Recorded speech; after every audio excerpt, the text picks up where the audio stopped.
राजीवनेत्रं रघुवंशनाथं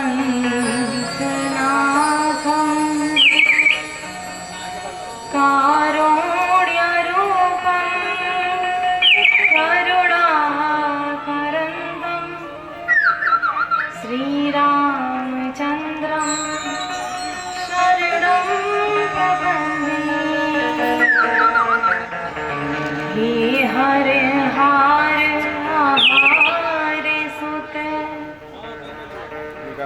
विनायकरं करिजोर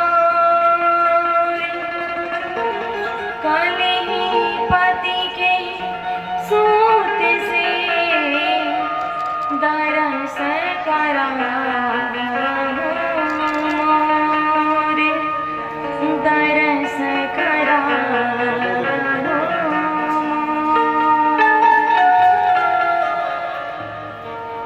गुरुर्ब्रह्मा गुरुर्विष्णु गुरुर्देवो महेश्वरो गुरु साक्षात् परं ब्रह्म तस्मै श्री गुरवे नमः। जय जय श्री राधारमण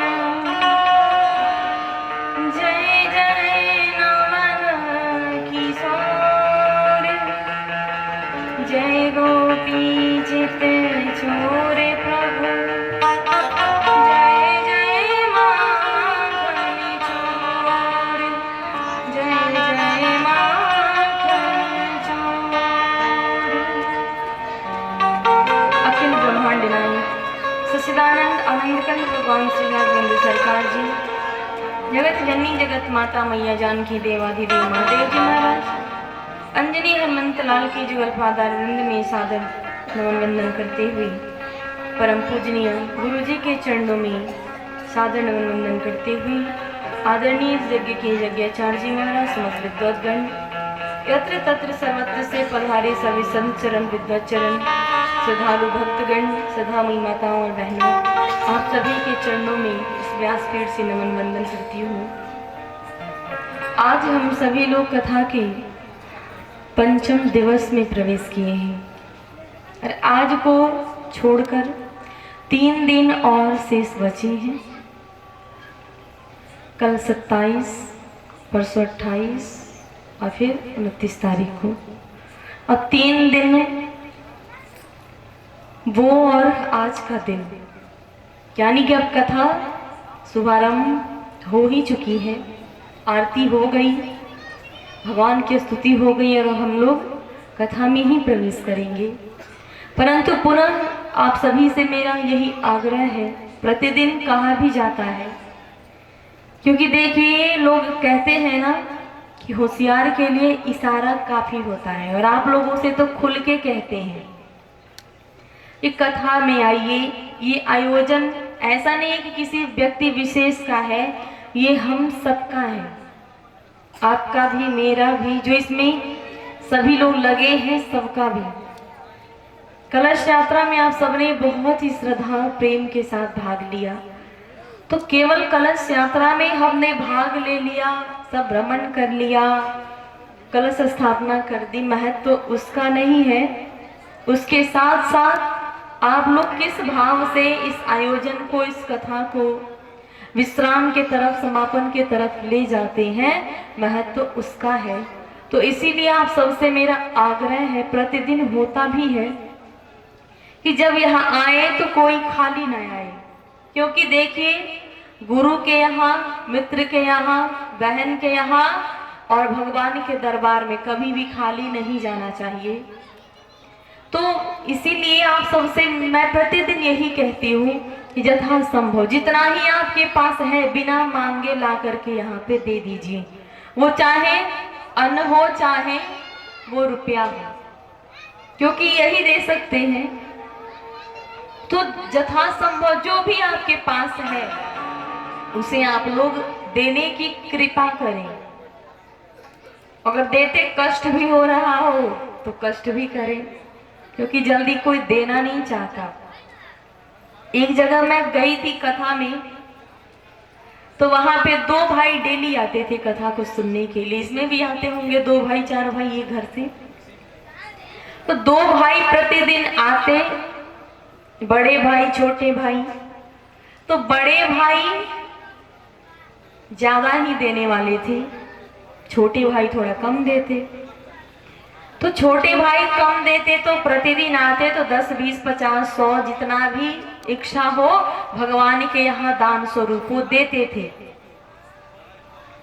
परंतु बड़े भाई एक सिक्का ना डाले, आरती भी ले तो हाथ ऐसे घुमा ले, एक सिक्का किसी दिन ना देते।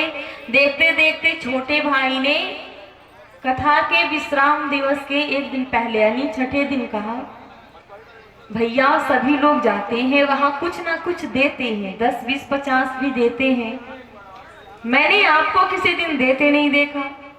कहे तुम देते हो ना तो वही काफी है। कहे देखिए भैया मैं देता हूँ तो वो उसके बदले भगवान मुझे देंगे, ये नहीं कि वो आपको मिलेगा, आपको नहीं मिलेगा।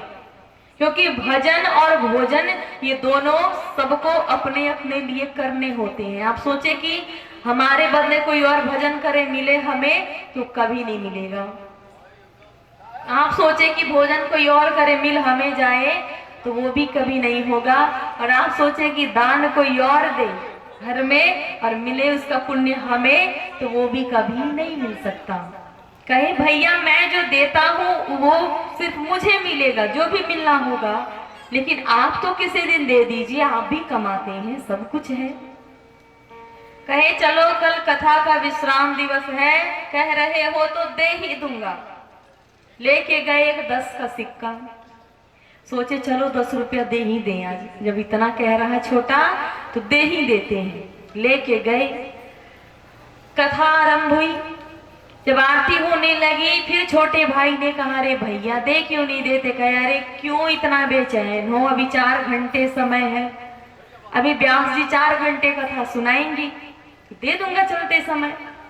कितने सारे प्रसंग आए, कहते रहे भैया हाँ देता हूँ देता हूँ। फिर कथा विश्राम होने लगी, तब भी कहे भैया देते क्यों नहीं। कहे अरे रुको अभी आरती तो बाकी है ना, तो दे दूंगा। जैसे आरती हुई, आरती घुमाने लगे लोग, भाई ने कहा अरे भैया अब तो दे दो, तो निकाले जेब से 10 का सिक्का। सोचे कि अब तो ये जा ही रहा, तो निकाल कर कुछ देर अपने पास रख लूं। 10 का सिक्का निकाले, मुट्ठी में बंद किए कि सोचे कि पास आए तब दूं। गर्मी का दिन था, पसीना जोरों शोरों से। अब वो 10 का सिक्का मुट्ठी में बंद किए और पसीने से वो सिक्का भीग गया। जब आरती लेकर आए तो सोचे कि अब तो जाने ही वाले हो, तो जरा तुम्हें एक बार देख लूं। तो जैसे मुट्ठी खोले तो पसीना से पूरा सिक्का भींगा हुआ था। देखते गए, चाहे रोता रहो ना दिन चलो। तो फिर जेब में रख के घर लेके चले आए, लेकिन दिए नहीं। तो आप लोग भी सोचते होंगे काहे के दिन जाने, रही तो कामे आई, वो कभी काम नहीं आएगा। उतना ही सुख भोगिएगा जितना आपके किस्मत में लिखा होगा, उससे ज्यादा कुछ नहीं मिलेगा, सब यही धरा का धरा रह जाएगा। और किसी दिन ऐसे लुटेरे आएंगे, ऐसे लुटेरे कि उसे लेके चले जाएंगे, फिर सोचिएगा काश दे दिया होता। तो इसीलिए आप सबसे मैं आग्रह करती हूँ, क्योंकि आए हैं कम ही लोग अभी आए हैं, लेकिन आवाज तो सब जा रही है ना। तो आप लोग प्रतिदिन आए तो कुछ ना कुछ लेकर के आए, 10 20 50 भी लेकर आए। मांगने पे हम लोग जल्दी चंदा नहीं दे रहे, मांगने पे भी जल्दी लोग नहीं देते। अरे अपने मन से ले जाकर दीजिए कि भगवान ने ये सौभाग्य हमारे जीवन में दिया है, कल किसी ने देखा, कल कौन रहेगा कौन नहीं। तो इसीलिए आज जो भी आपके हाथ से चला जाए भगवान की शरण में, उसे दे करके अपने जीवन को कृतार्थ कीजिए। साथ ही जो कलश आप सबने यहाँ पे स्थापित किया था, सभी माताओं ने, सभी बहनों ने, उस कलश को जैसे महाराज जी ने सूचित किया भी था, प्रतिदिन किया भी जाता है कि नवमी के दिन महाराज जी उस कलश को आप लोग आकर के प्रातःकाल ले जाएंगे और रंगोली बनाकर अपने अपने घर में उस कलश को आप लोग स्थापित करेंगे, पूजन करेंगे। और उसके पश्चात उस कलश को कब तक रखना है? 1 वर्ष तक रखना है। 1 वर्ष तक, यानी जब फिर ये आयोजन हो तब तक। और उस कलश को रख के प्रतिदिन ये प्रयास कीजिए कि 5 रुपया 10 रुपया हम उस कलश में डालेंगे। पूरे 1 साल तक ये नियम बनाइए कि 5 रुपया, नहीं ज्यादा तो 5-5 रुपए भी डालें, सक्षम है तो 10 रुपया भी डालें, और सक्षम है तो 150 भी डालें। और उस कलश में उसको आप धन एकत्रित करते जाइए, संचित करते जाइए, ताकि जब फिर आयोजन हो तो आपको उस दिन उतना एकत्रित करके ये ना लगे कि हम पे बोझ हो रहा। उतना तो देंगे तो कम ही होगा ना, और सहयोग भी होगा, और एक बार आपको बोझ भी नहीं लगेगा कि हम 1000, 500, 1500, 2000 कहाँ से लाए। तो इसीलिए आप सबसे आग्रह है मेरा, क्योंकि ऐसा हम लोग भी किए हैं। जब मेरे गांव में भागवत कथा होती थी, 5 साल भागवत कथा हुई, तो हम लोग, वो कार्तिक के महीने में भागवत होती थी, तो हम लोग कलश लाते थे और प्रतिदिन, मतलब हम लोग जितने दिन कथा होती प्रतिदिन रंगोली बनाते थे, सबके दरवाजे पे दीपक जलाया जाता था, और नगर का हम लोग भोर में 4 बजे परिक्रमा करते थे। और फिर 1 साल उस कलश को हम लोग रखते, उसमें प्रतिदिन कुछ ना कुछ एकत्रित करते थे, और जब वो कलश भर जाए तो फिर हम लोग कहीं और इकट्ठा करते थे, लेकिन वो तार कभी टूटा नहीं। 5 वर्ष भागवत हुई और हम लोग एक बच्चे लोग ऐसा करते थे। और फिर जब यज्ञ होता तो उसे ले जाके हम लोग वहां पे दे देते थे। तो ऐसा करते हैं तो एक ये श्रद्धा है, भगवान के प्रति आस्था है, और इससे कुछ हम लोग करने की हम में इच्छा जागृत होगी। तो करने का आप लोग प्रयत्न कीजिए कि हम लोग क्या करते हैं, इस कान से सुने और इधर से निकाल के चले गए। कुछ लोग आएंगे भीड़ देखने, कुछ लोग आएंगे पंडाल देखने, कुछ लोग आएंगे कथावाचक को देखने, कुछ लोग आएंगे किसी से मिलने के बहाने, कुछ लोग आएंगे इसी में अपने घर की शिकायत करने, कुछ लोग यहाँ पे सोने भी आते हैं कि घर पे काम से फुर्सत ना मिले तो चलो कथा में ही सो जाए। एक जगह गए थे तो बुढ़वा बाबा आके सबसे आगे ही सो जाते, उनके साथ एक छोटा सा बालक था। हमने उनको बुलाया, हमने बाबू आपके बाबा यहाँ पे आके सो क्यों जाते हैं? कहे जानती है दीदी, घर पे ना जब बाबा जी सोने जाते हैं तो मेरी मम्मी, आजकल मम्मी ही तो कहते हैं ना, मेरी मम्मी ला करके बबुआ को थमा देती है। अब बाबा जी दिन भर उसे खिलाते रहते हैं और माँ मेरी काम में लगी रहती है, सो नहीं पाते, इसीलिए आते हैं 4 घंटा यहीं सोते हैं आराम से। और इसी में कुछ लोग चप्पल चुराने भी आए होंगे, अपना पुराना छोड़े नया लेके चल दिए। दूसरों को क्या कहूँ। अभी 15 तारीख को ही मैं आई इधर बरौली में कथा कर रही थी, 9 से 15 तक कथा हुई। 15 तारीख को, 15 मार्च की बात है, आगे ही मंच की अपना स्लीपर खोली थी, बड़े पसंद से खरीद के लाई थी बनारस से। पता नहीं कौन इतनी किसने कृपा करी, अपना रख गई, पुराना मेरा लेके चल गई। सही कह रहे, झूठ नहीं। कह लो कि अनाउंस करवा दे, हम बोले अरे अब यही बचा है, बताइए अनाउंस करवाएंगे, कोई क्या ही कहेगा। तो फिर अगले दिन आना था घर, तो हम क्या करें, तो फिर बरौली से ही एक 300 का खरीदे, कहे पुराना है, जितना कम पहनेंगे उतना ही सही है।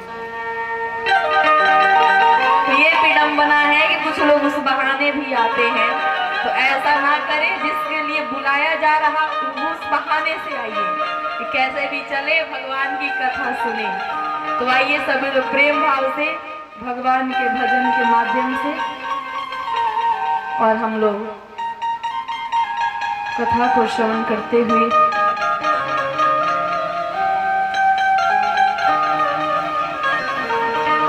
सभी लोग प्रेम से गाइएगा। श्याम चंदा है